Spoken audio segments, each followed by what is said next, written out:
Good day, I hope you are well. I will keep this short. Merely, at this moment, I only wish to read an excerpt from the Enchiridion, meaning the manual in Koine Greek. This text is the compiled teachings of the great Stoic philosopher and orator Epictetus. It was transcribed by his disciple, Arrian. In my opinion, he was one of the greatest men to ever live, overcoming slavery which crippled him for life. He went on to teach his disciples the philosophy that had guided him when the external world was beyond his control. We will talk about Stoicism much more in the future, I'm sure. However, for now, I will simply be reading an excerpt from the Enchiridion. The translation I'm using was written in the 19th century by Thomas Wentworth Higginson, a Unitarian minister, author, a soldier, abolitionist, and politician. In my opinion, he did the best work translating this chapter specifically, ensuring that the language remained dynamic yet accurate to the original text. Depending on the translation that you read, however, this may be considered chapter 51 or chapter 50. Due to the fact that Higginson labels it as chapter 50 in his translation, that's what we will be calling it today. I'm very excited to be sharing this with you.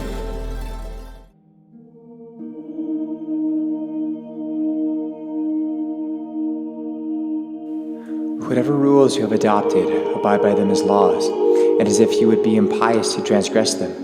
And do not regard what anyone says of you, for this, after all, is no concern of yours. How long then will you delay to demand of yourself the noblest improvements, and in no instance to transgress the judgments of reason? You have received the philosophic principles with which you ought to be conversant, and you have been conversant with them. For what other master, then, do you wait as an excuse for this delay in self-reformation? You are no longer a boy, but a grown man. If, therefore, you will be negligent and slothful, and always add procrastination to procrastination, purpose to purpose, and fix day after day in which you will attend to yourself, you will insensibly continue to accomplish nothing, and living and dying remain a vulgar mind. This instant, then, think yourself worthy of living as a man grown up and proficient. Let whatever appears to be the best be to you an inviolable law. And if any instance of pain or pleasure, glory or disgrace be set before you, remember that now is the combat. Now the Olympiad comes on, nor can it be put off, and that by one failure and defeat, honor may be lost or won. Thus, Socrates became perfect, improving himself by everything, following reason alone.